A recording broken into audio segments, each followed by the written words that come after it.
ভোটের মরশুম শুরু হয়েছে, বুঝতে পারছেন না আপনারা? এত সহজ সরল কথা বুঝতে পারছেন না? ভোটের মরশুম, সব মরশুমি পাখি চলে এসছে। ওদিক থেকে মোদিজি আসবে, এদিক থেকে দিদিজি যাবে, ফোনে ফোনে তার কথা হয়ে যাবে। আপনার জন্য সব সুরক্ষা থাকলো, আপনি ভালো থাকবেন, আমাকে আমার মতো করতে দিন, আপনার মতো করুন। আমি কংগ্রেস সঙ্গে শুয়ে দিয়েছি, কোনো চিন্তা নেই আপনার। মোদিজি আপনার মূল শত্রু কংগ্রেস, কংগ্রেসকে আমি শুয়ে দিয়েছি।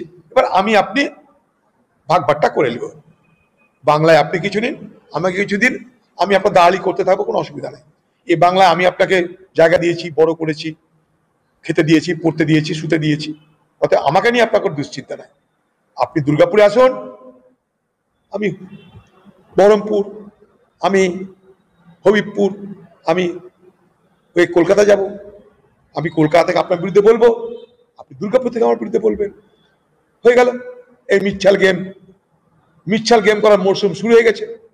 বর্ষা চলে এসছে, মানে ভোট চলে এসছে।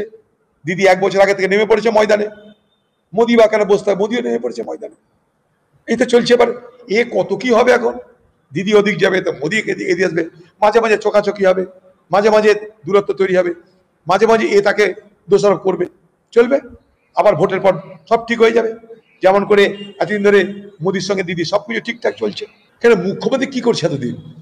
এখানে মুখ্যমন্ত্রীকে যখন আমরা বলি যে ওয়াকফ সম্পত্তির বিরুদ্ধে আন্দোলন করছি আমরা, তখন বলে এখানে আন্দোলন করে লাভ নাই, দিল্লি চলে যা, ওয়াকফের বিরুদ্ধে কোনো আন্দোলন করা যাবে না, পশ্চিমবঙ্গ দিল্লি যা।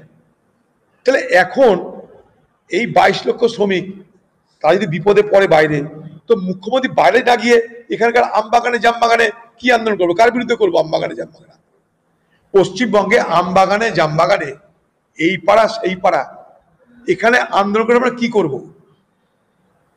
তারা তো ভিন রাজ্যে, আমাদের এখানকার জামবাগানের আলো প্রতিবাদ ভিন রাজ্যে পৌঁছাবে কি? বাংলার মুখ্যমন্ত্রী আপনি কেন উড়িষ্যা গেলেন না? কেউ যেতে মানা করেছে আপনাকে? আপনি কেন মহারাষ্ট্র যাচ্ছেন না? কেউ যেতে মানা করেছে? আপনি কেন দিল্লি যাচ্ছেন না? কেউ যেতে মানা করেছে? আপনি এখন এগুলো নিয়ে বাজার গরম করবেন, কারণ ভোট দরকার। পরিযায়ী শ্রমিককে দেখাবেন যে তোমাদের জন্য আমি লড়ছি, বাড়ির লোককে বলে দাও আমাকে ভোট দিতে, তবে ভোটের পর আমার কিন্তু আর দেখভাল করার দায়িত্ব থাকবে না। আমি এইটাই করি, কারণ আমার নাম মমতা ব্যানার্জি। আমি ভোটের সময় আসি, ভোট যখন শেষ হয়ে যায় তখন আমার আর কোনো তা নিয়ে মাথা ব্যথা থাকে না, তখন সবকিছু আমার কাছে বাসি। ভোটের সময় আসি, বাকি সময় সব বাসি।